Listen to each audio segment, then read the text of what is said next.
me his iPad and whatever. Okay, it's recording now.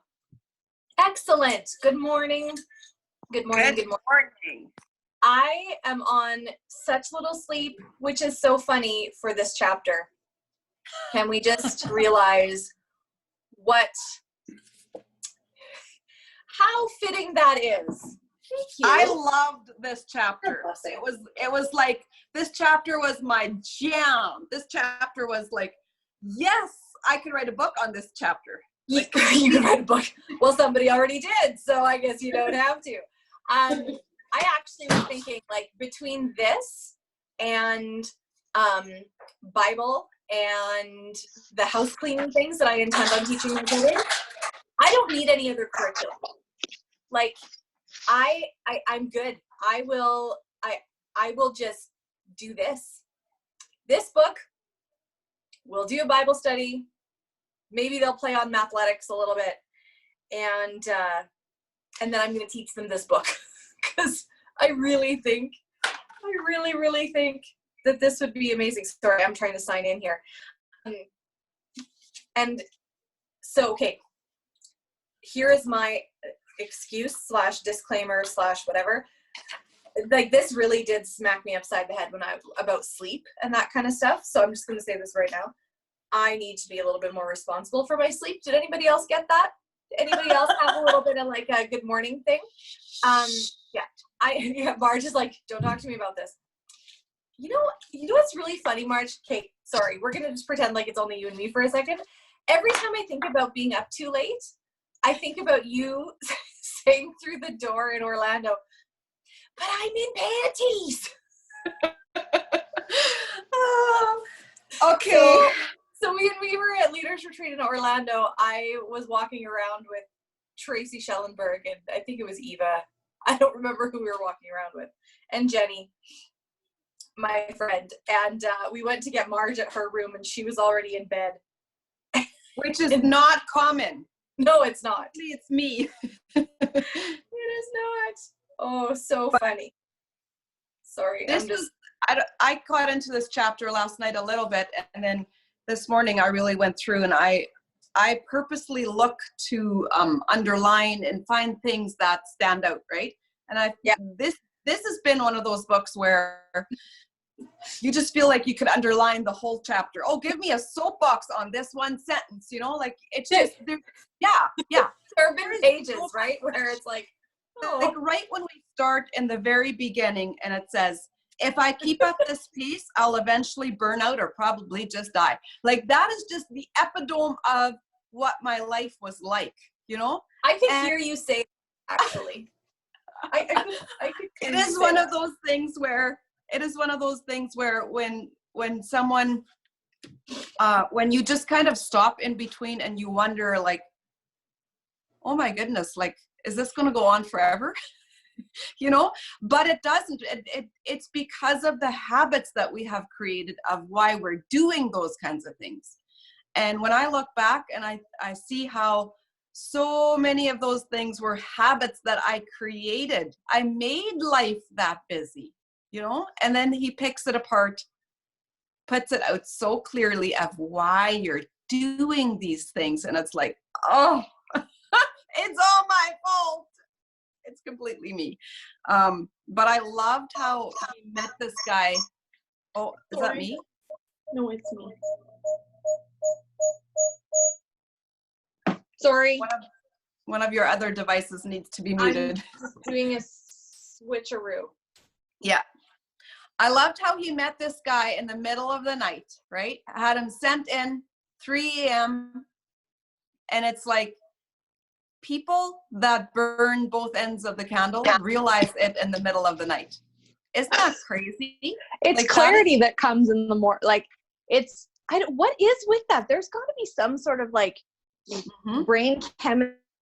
Like, it's like teenagers that only want to talk to you after midnight or whatever, right? Like, I can't tell you how many brilliant ideas I've hatched after, like, but it's like, I'm sorry, we have a mental blockage between the hours of 3 a.m. and 11 p.m. So your only good ideas are going to come between 11:30 and 2:55. And I think with today's lifestyle of, like, I remember as a kid being up until 2 a.m. reading. It was fun. There's something about, you know, everything else is quiet. And then after I became a mom, of course, that was your downtime. And then, you know, I spent a lot of years alone, working and parenting alone. And then, well, get the kids in bed, and then that's my time, right? You develop these habits where you don't allow your brain to properly decipher. And like, I could have put these habits into place back then already, but I was always in the mindset of until it's like downtime. And then you kind of teach yourself these habits where you're not fully engaging with your thought process until everyone else in your life is actually quiet. And that's just a bad habit. That's all it is. That's just a bad habit. Absolutely. Because I haven't set the intention, right? And so I loved how he picked this chapter apart. But okay, so let's start with energy, because I'm gonna, like, you guys know me, full disclosure. So Plexus came into my life. I have far better clarity of mind. I have better energy. But I've always felt like I was missing something. I would look at high performers in our company or other people, and I'd be like, I have energy, but I don't have that energy. I feel like my lack of, Marge is just rearranging furniture. sorry. It's all good. I feel like there's something wrong with me that I don't have that kind of energy. I don't know if any of you have ever felt that way, where it's like, I feel good. I feel better, but I don't have that. Why don't I have that? I think where we need to back up a little bit in that department is to explain the concept of energy. And I like how he picked it apart, where there's so many different kinds of energy, and how it makes the concept of energy in itself a different, what's the word I'm looking for? It's not just physical energy. Everything else ties in with it, right? And so when I'm going to skip ahead a little bit on the bottom of page 93, where he talks about that holistic kind that includes positive and enduring mental, physical, and emotional vibrancy, right? That's what we're looking for. And I love that he used the word holistic. And I'm like, yeah, because that's real. The holistic kind. Yep. It's the real kind, you know? Yep. Not the over caffeinated kind. Yeah. Or the synthetic version. Yeah. And you know, for me, I realize that when I do, like when I take active, or if I do something like that, it's more for the mental clarity than boing, right? Like it's different. And I'm realizing that through this chapter, I need to take control of my emotions and my thought process in order to generate the energy. Energy just doesn't happen. And I was sort of feeling like there was something I was missing because the energy wasn't happening to me, instead of me happening and the energy being a result of me, right? Like we need to consider that we are generators. So when you look at where he says to rate themselves on a scale of 1 through 5, page 94, and you take yourself through the points there. I have the mental stamina to be present and focused throughout the day. What's your 1 to 5? Right? I have the physical energy. I need to achieve my goals every day. What's your 1 to 5? In general, I feel cheerful and optimistic. Well, very often we wouldn't be using the words cheerful and optimistic under the description of energy. No. Right? But that's where the mental aspect comes in. Yeah, And absolutely. then we also reverse score with statements like, my mind feels slow and foggy. I am physically exhausted too often. I feel a lot of negative energy and emotions. And this is something that I've really, really been noticing in the last month, ever since this whole pandemic thing started. And if you're not following Jay Shetty on Instagram, he's just a super good, short little motivational, positive mindset speeches. And some of his little scripts have been so good for me. Like he talked about replacing the words that we tell ourselves. You know, I'm starving. No, you're hungry. You're not starving. Starving is a whole different element. I'm exhausted. No, you're just tired a little bit. You know, the way that we feed ourselves is what creates our energy. And so if we're saying all these, oh, I'm so frustrated. Yeah, you might be upset at this little issue, but you're not totally frustrated. The way that we feed these words to ourselves is how we're going to eat them. And that's the energy that they're going to be creating for us, you know? And so this tied in with that immediately for me. And I saw exactly of how we sometimes set the tone of our day based upon what our mindset is telling us immediately first thing in the morning. So how are we expecting to show up with this nice, big, positive, joyful energy if that's what we're feeding ourselves, right? And so then he goes into the whole energy isn't just physical. You know, it's that mental alertness, positive emotion, all those things feed into the concept of energy. So that was my little absolutely boom moment. Well, and you know, it's funny because, sorry, I'm just trying to put the password into our, I thought I put it in there. There we go. Leona was just trying to get in. So back to my sleep thing that I was saying before, because I know we'll get into sleep and that kind of thing later, but my husband works shift work and now I am here with him all the time. And I forgot how my schedule fluctuates when he's on nights, because I will stay up way too late. And then I think, oh, you know, just another hour till he gets off. I could wait up till 2. That's a bad idea, because he gets a nap in the afternoon and I often don't take one, right? And then I'm slow to get out of bed and I feel it the next day, but then my energy amps up as I continue my day. So last night I did still stay up until like stupid o'clock. That was my own fault. Like I stayed up almost until he came home at 3, but I set my intentions differently before I went to bed because I was looking over this book, and I set an alarm.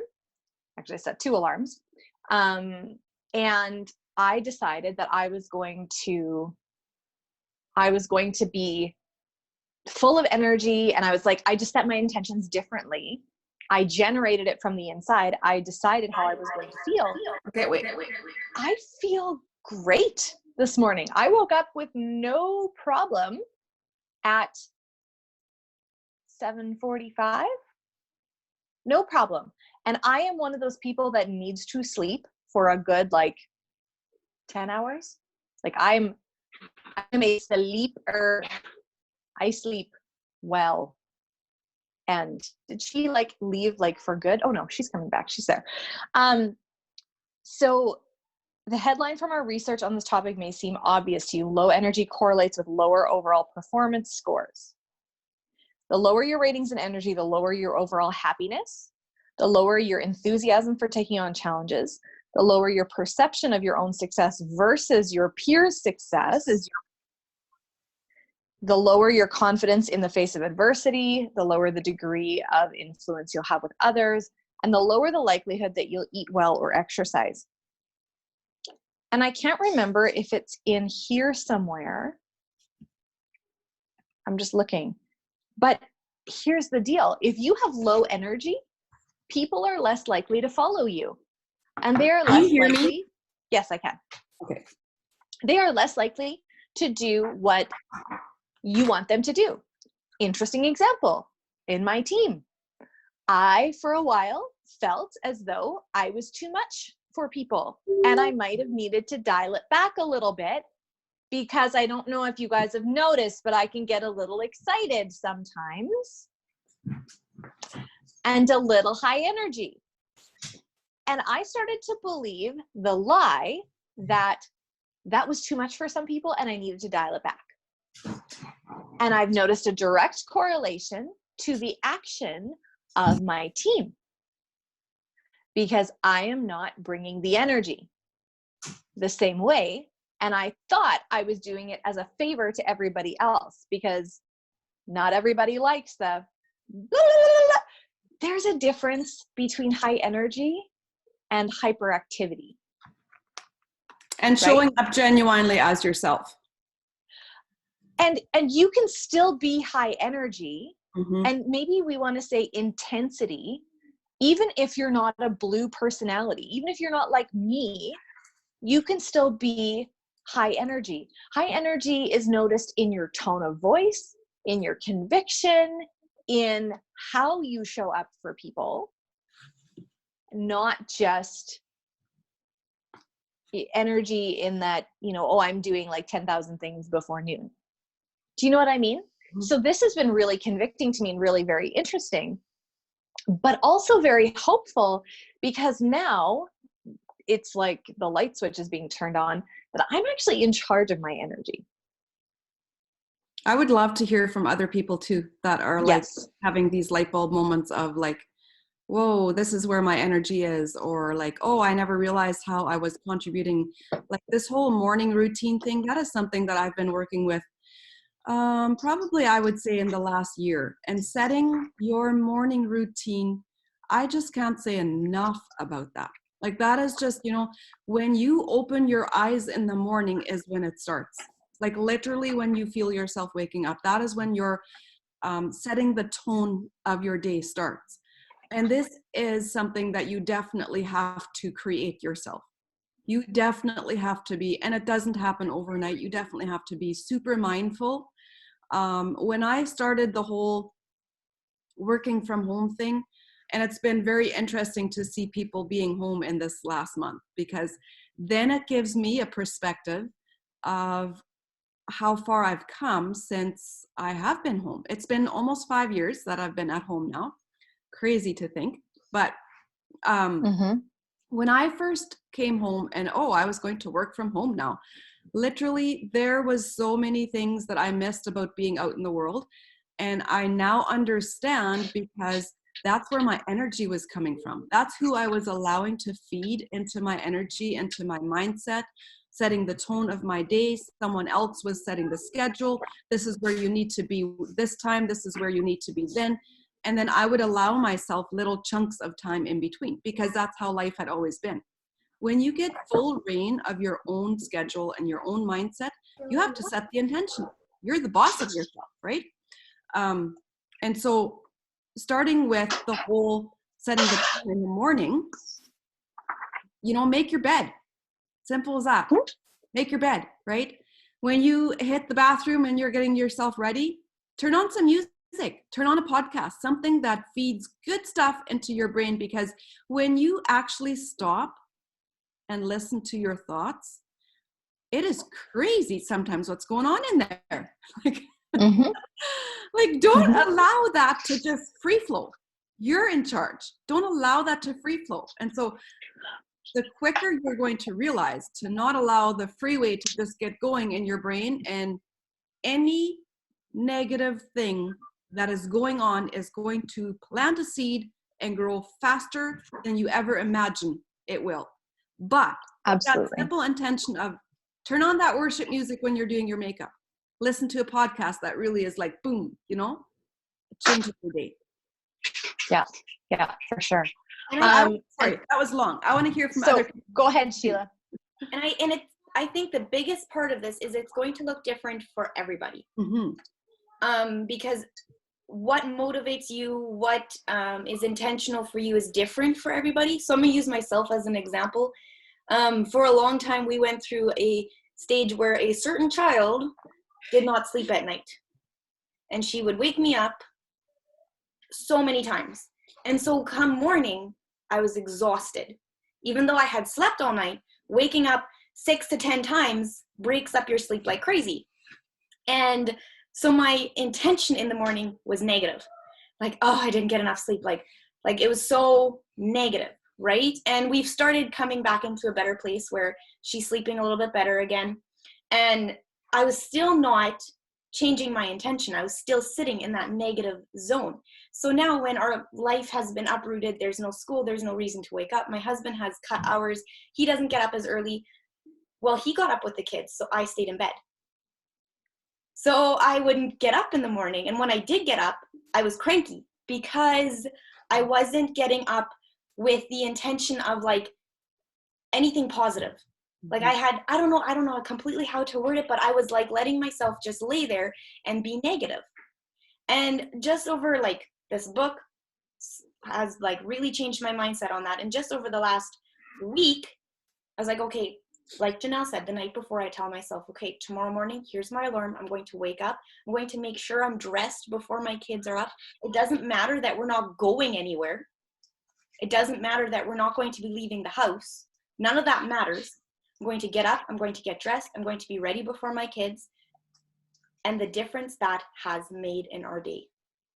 Like, I cannot even describe the difference it has made. I am like calmer, my mindset is in a better place, I'm not as cranky at my kids, all those things, just because I set the intention that come morning, I'm going to start my day off with this mindset. It was simple, Absolutely. Something so simple, but it makes such a big difference. I feel like everybody needs to know these things. But I want to say that every book study we do, I'm like, why doesn't the world know this? Why doesn't everybody know the things? I want to know how many people are like ready to buy the high performance planner so that you've got all the questions in the morning. Yeah. Christina, did you have something to add there? Yeah, now I'm homeschooling 7 children, so that has been a very new. I've always praised all you homeschooling mamas because I didn't think I could do it, but I walked into this, we've just done week 1, and I walked into it like, no, we're gonna just go by the seat of our pants, and we're all gonna just wing it and see how it goes. The teachers have been amazing. They do a lot of online Google Meets and stuff, so they're really there to help out the kids. So it's just me helping them. You know, they'll give the math lesson, and then I got to help them do the math. Math is not my strong suit. So I've been trying to like set my intentions every morning of, okay, today's going to be a great day. I'm not going to be exhausted at the end of this. And then yesterday was a long day. Yesterday was a very long day. But I just realized it gets like that though. But yeah, I just gave myself the grace of saying it's not always going to be the same day. Every day is going to be a little bit different. And so, yeah, I've definitely been trying to set my intentions and come up with a morning routine. So we're a blended family. I have 3, my husband has 3, and then I have taken on 3 other teenagers that, well, 2 have left now on their own, and then now we have 1 more here. But so we've decided that they're always going to come here for school, so they're having consistency throughout their day. And so that's been a huge thing for me. Like now I'm with these kids every day. So that's going to definitely have some wear and tear on me, I think. But I'm trying to be very positive about it and trying to be very like, this is the way it's going to be. And you have done amazing. You moved last weekend. And among all of this. So yes, the key phrase that you told yourself there, give yourself grace. Yeah. That's the You know what? And the best, and the homeschoolers on here can like tell me if I'm crazy or not. The best thing that I learned being a homeschooler is that the person it will change the most is you. Mm-hmm. And if you are resistant to the change, it will be miserable. But if you go with the change in yourself, it will be the greatest learning experience you have ever had in your life. Don't realize that it's about them learning. It's actually about you, and they'll pick it up too, right? Yeah. So that makes sense. That definitely grace makes sense. for every day. I think that leads right into that next topic of the low energy correlates with overall high performance scores. The lower your ratings and energy, the lower your overall happiness, your enthusiasm for taking on challenges, lowers your perception of your own success versus your peers. Comparison is the thief of joy, lowers your confidence in the face of adversity. Every little issue seems like a big deal. It lowers the degree of influence you'll have with others. Influence is huge in our business, right? Lowers the likelihood that you'll eat well and exercise. So all those things, Absolutely. it just correlates completely with the energy that we bring. And it starts like in the morning. And I think Did anyone, sorry, go ahead. Go ahead. Keep talking. Your video is slower than your words, so it's kind of funny to watch you a little bit.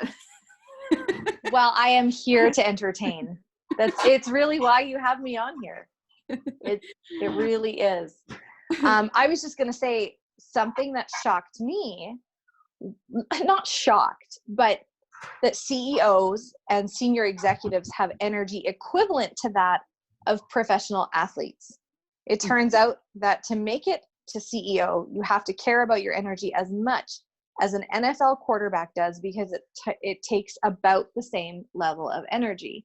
I'm going to use Brooke Hemingway as an example. Has anybody ever looked at that little ball of fire and gone, woman, how do you have as much energy as you do and run a team as big as you run?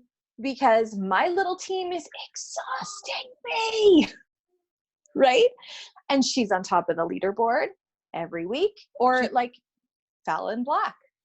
Fallon Black is pregnant, has 5 children, who she homeschools, and just got married, and is on the leaderboard every week, And is building a house. has cranked out, and is building a house, and is cranked out like a bazillion diamonds, and you're just like, it's because either these people have figured out how to access that extra part of the brain that the rest of us haven't quite figured out how to do yet, or they're drinking a different brand of Kool-Aid than I am. This is the Kool-Aid, I swear. It's right? the Russian Kool-Aid. It's called making lemons from lemonade. I don't know what's in your lemonade. I think, like, for Brooke, it was very, very clear to me at the Align retreat that is exactly what happens. It's taking charge of those little things in your life, decisively setting the intention, and then making sure that you surround yourself daily with people like this, right? With people like this. Yeah. She shared a little bit about going to the Business Rise conference. I think it was like $20,000 per ticket. Mm-hmm. Yeah. And the intensity that those conferences have, the the standard that the leaders have to rise up to in order to actually be able to be there. It's crazy. But you know what? It didn't happen in a day. She started also with an intentional morning routine. You're so loud. John? She started with, making her bed in the morning. She started with getting her kids on a schedule, right? Like, it's not like it happened overnight, but that intention was consistent. And this is what consistency does. And can I say that if you just thought, because I heard somebody's brain just now, I just heard it.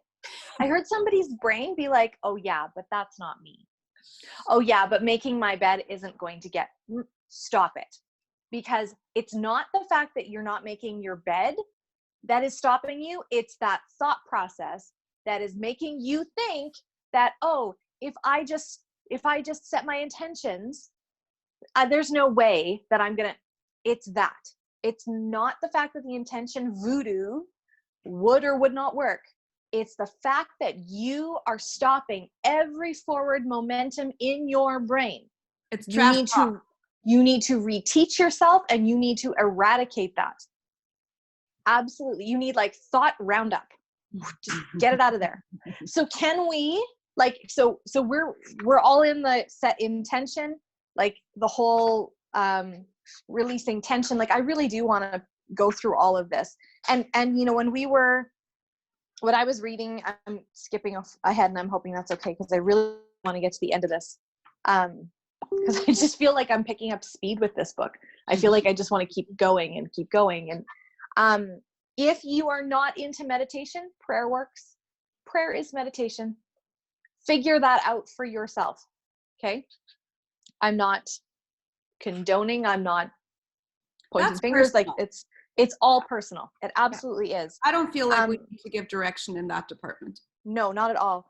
But I want to talk about transitions Can I back because up? Can I back up one section? absolutely not. Okay. No, I'm just Well, I kidding. can. Yes, you can. I will. Page 96, where he talks about almost all modern health research confirms the importance of our well-being. Guys, like just read that whole bottom of that page. Mm-hmm. This wonder of why plexus people do better. And when you look around and you see large groups of plexus people, and the big thing that we often hear when we do events and stuff is these people are so happy. Yeah. We got Why are that they so part. nice? We got that part figured out. Because why? Because of the supplements that we have. You know, that's a huge part. Just look at the stats on obesity. We know all these details, right? We know exactly what all those things are. And then look at the amount of stress in the bottom, right? Stress is the ultimate and well-being energy killer. Making you a frazzled person with decreased memory, right? We've been talking about cortisol a lot in this last month because why? Because stress levels are sky high. Well, I've been talking about this with my kids, and I love third-party validation when I'm talking to my children. Can I just say that? Like, do personal growth if for no other reason than, hey, you know what? Look at what I've been telling you. Hey, look what I just read. I'm not crazy. The book says it too. Love that. And then the bottom of that, 97. Yeah. You don't have to wait, you know, for joy, motivation, love, or excitement. You can choose to generate it. Absolutely. And that is the ultimate one-liner, I feel like, of this whole chapter is it lies within us and the choice is ours. And if you feel like you have somebody in your life who is like a joy and energy killer, then number one, either you need to make a decision to remove that person if possible. Number two, like if it's your 3-year-old, I'm sorry, you're stuck with them. Number two, Sheila's contemplating.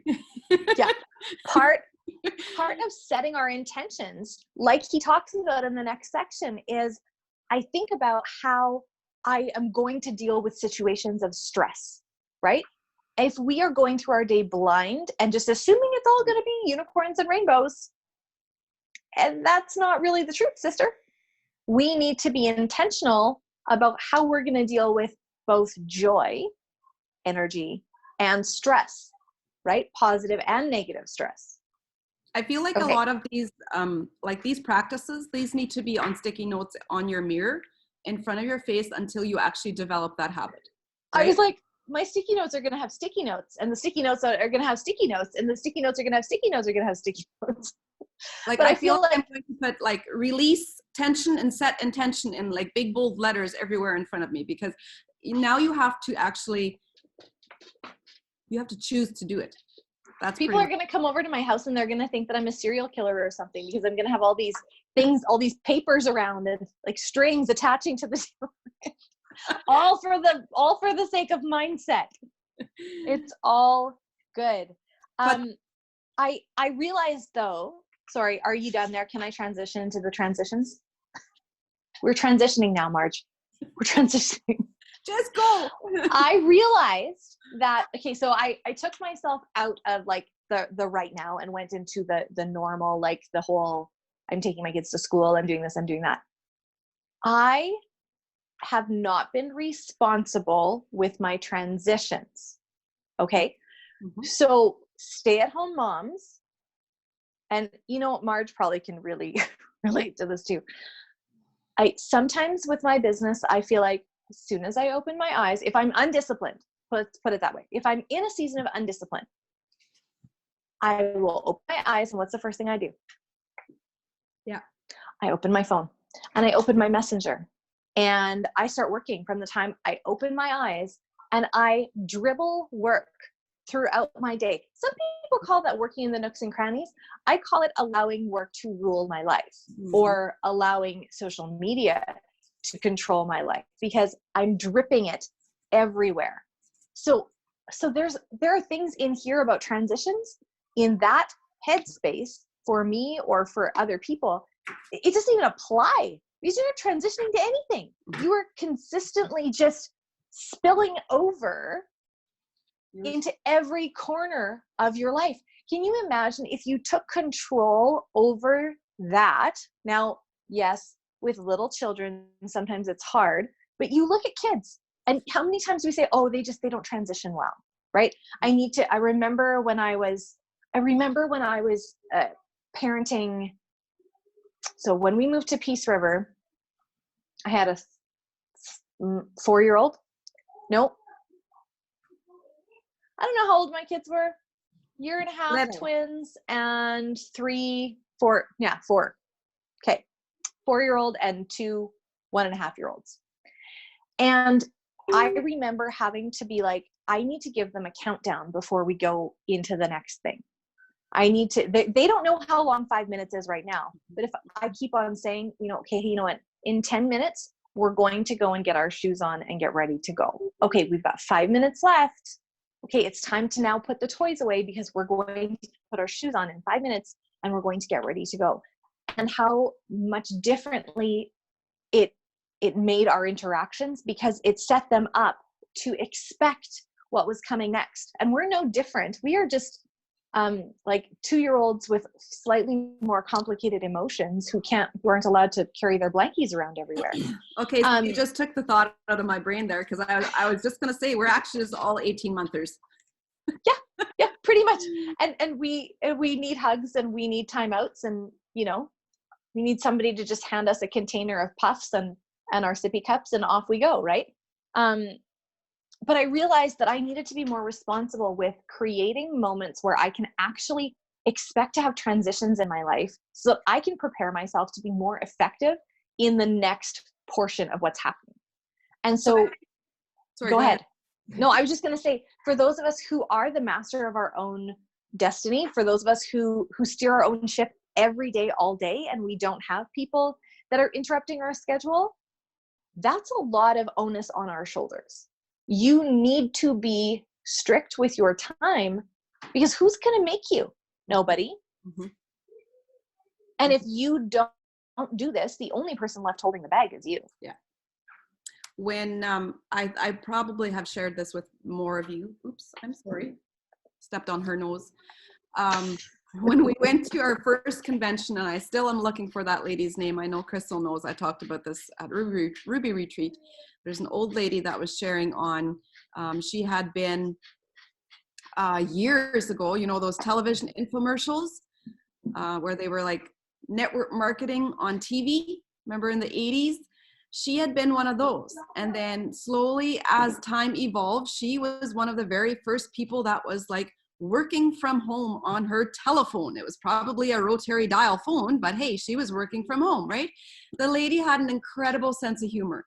And it was, I had just quit my job. It was June and I quit my job in May.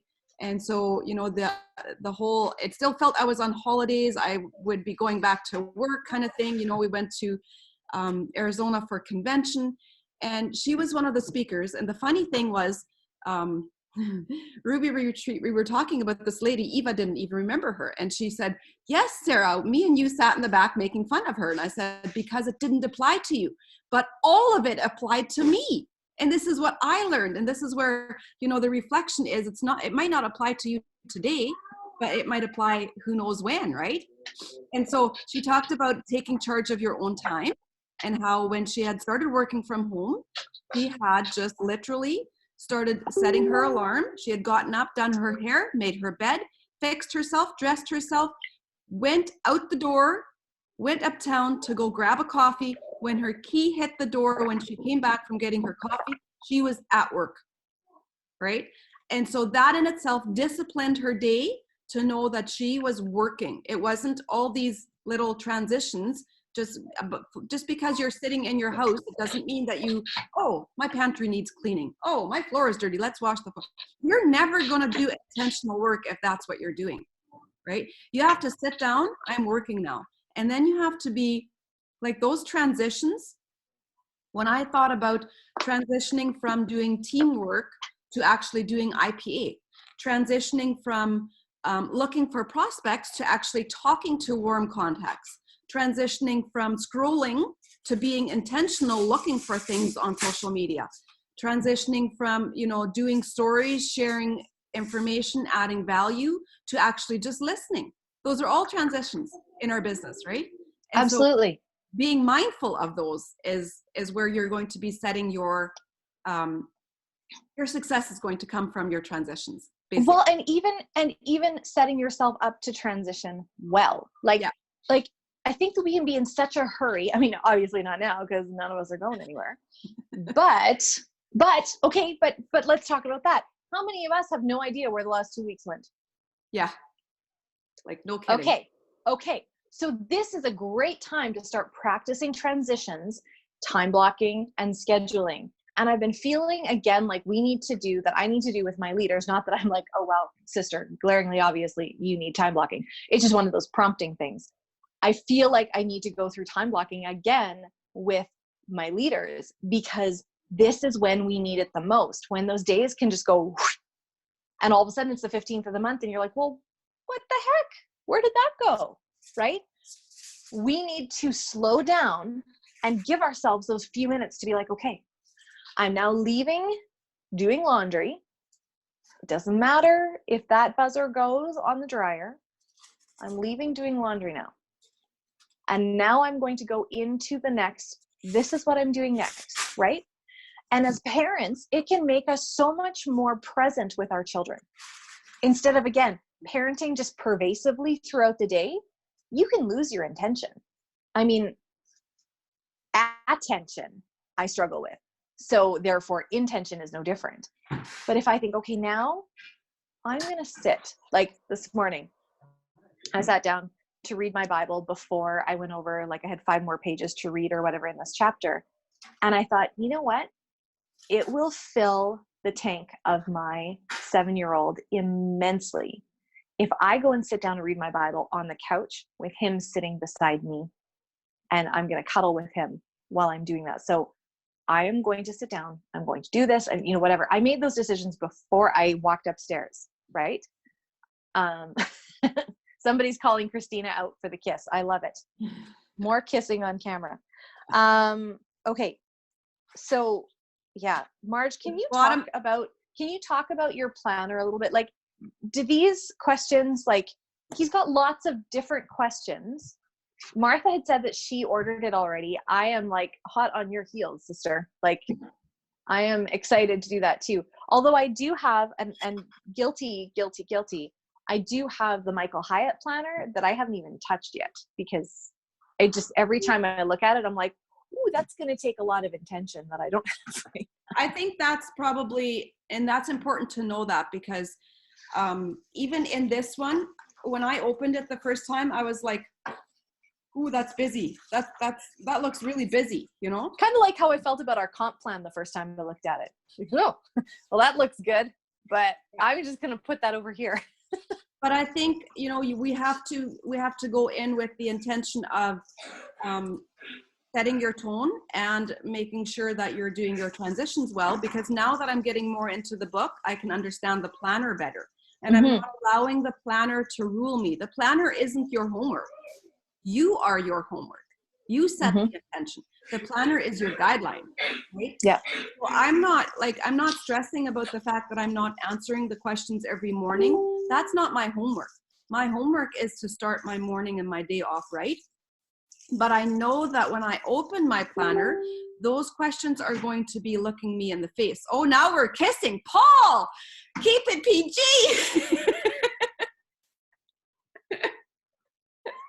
He must have been listening. He should be listening to this.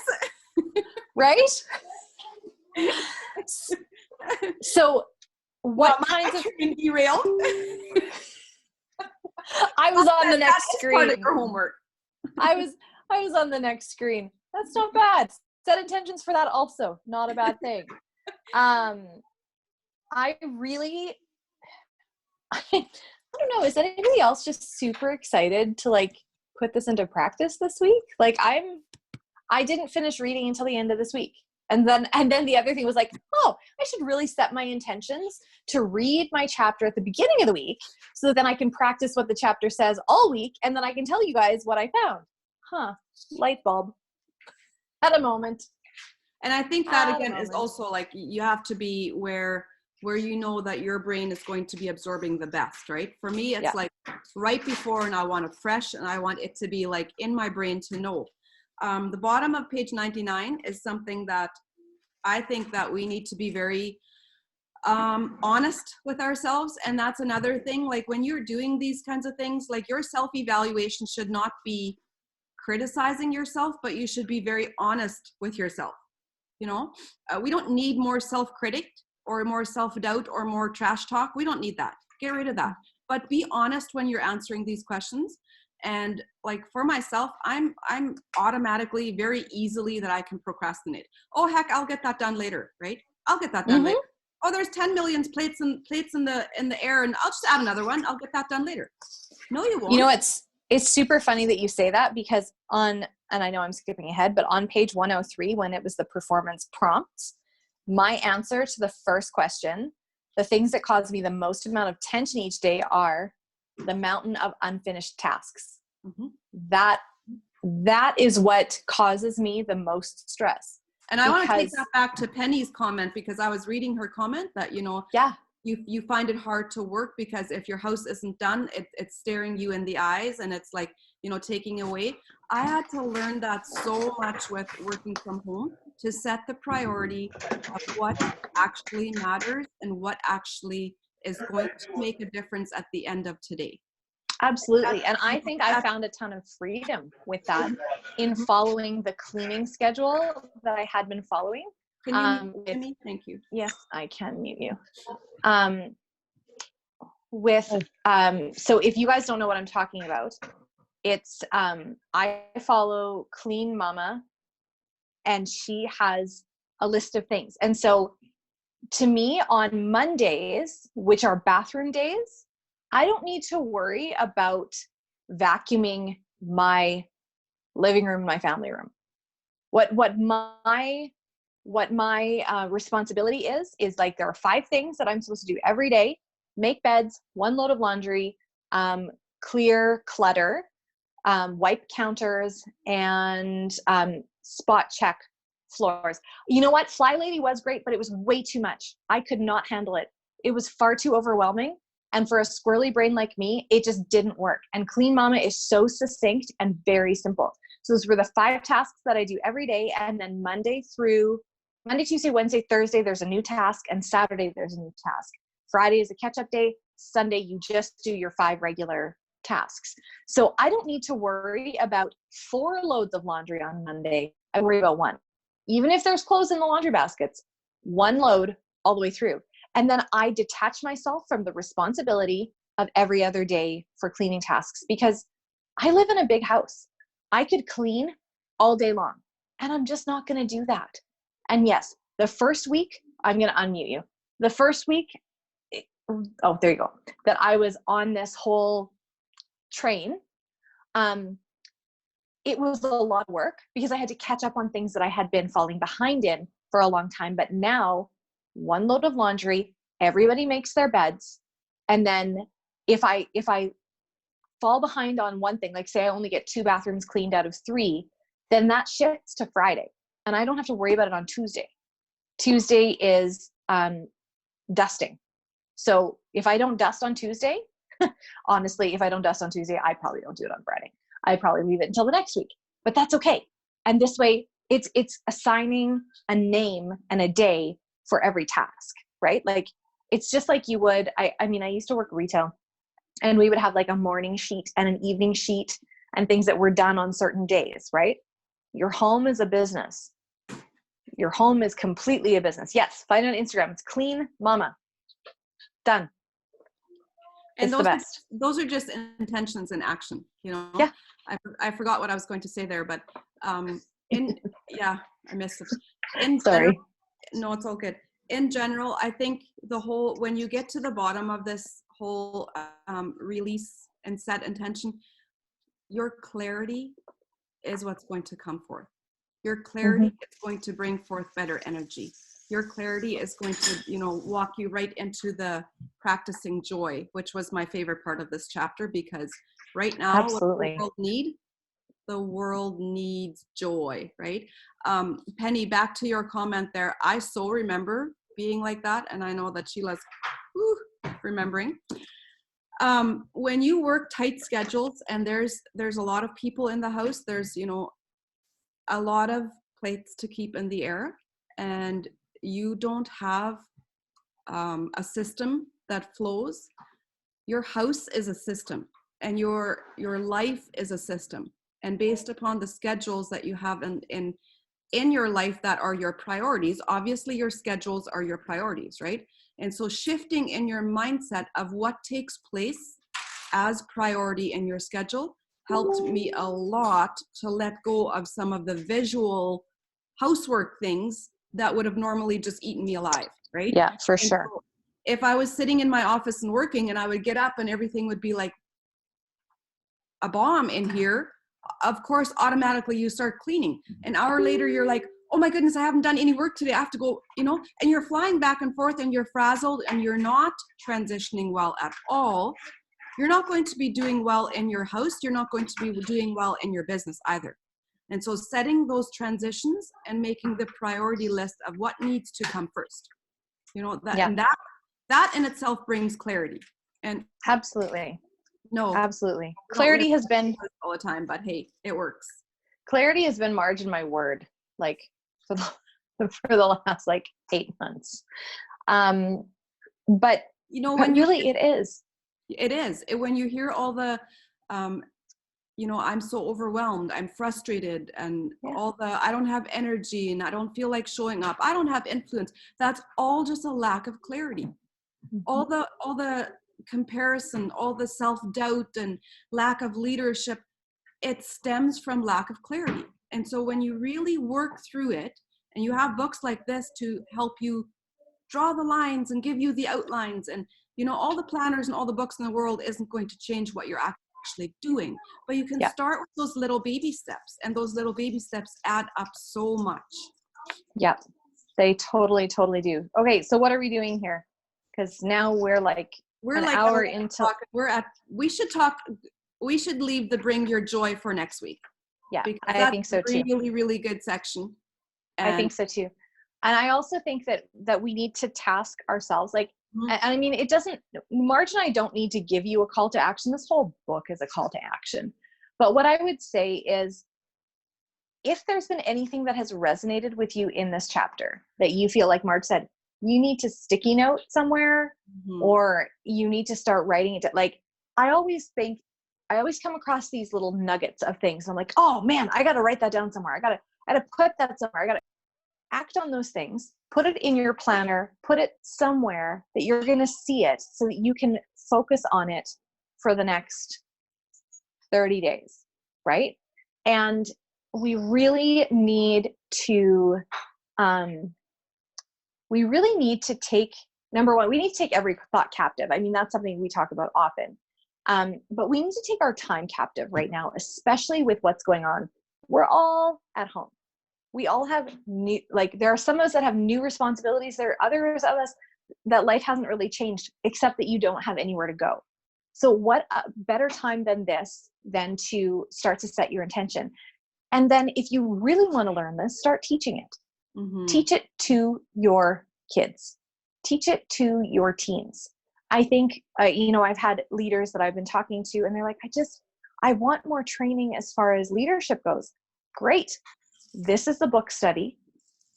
Do the book study, and then live out what you read last week, this week. Make this your feed for the week. This is the material that you guys can use to expound on if you're looking for positivity posts, if you're looking for uplifting information. There is so much crap out there right now. People need to focus on something different. I did a Choose Joy post this morning because it was on my heart last night. I'm like, ooh, I'm going to do, and that's what happens. Like, you start to get more fuel for what you can post, the more growth you have. I remember when I first came to Plexus, and you'd be asking questions, and it felt like you were, just literally walking through a minefield, not knowing what do I do? How is this done? And the big thing that always came from Kristen and Lori and Wendy and them they would always say, you don't know how to do something? Start teaching it. And I was like, what? How does that even, if I don't even know how to do it, how can I teach it? Then you will be doing it, my friend. That's how, right? And it doesn't matter if you don't show up 100% qualified teacher. You are also teaching people that don't know how. And so you're all taking baby steps together. So instead of you just getting the answer from someone else and not putting it into action, you're actually doing the action and taking people alongside of you. So the movement is so much bigger, right? So my call out for the week, this is what I'm going to be doing. I'm going to be super aware and writing down my transitions. How am I transitioning? That's great. How am I transitioning? How am I transitioning from actually sitting down and starting to work my business? What's going on in my brain? What thoughts am I bringing into my business? How am I thinking about my team? How am I thinking about my prospects? How am I thinking about this new $9.95 deal? How am I going to use that? Right? There's so many transitions in our business. There's so many places of where we can take our thoughts captive and choose the joy while we're doing them. So that's going to be my personal challenge. So guys want to join me? Share your thoughts on that. Absolutely. Let's keep the chat going and keep encouraging one another. Super excited. Thank you guys so much for investing in yourselves and in your teams by doing this book study. Absolutely. All right, guys. Take care. Thanks so much.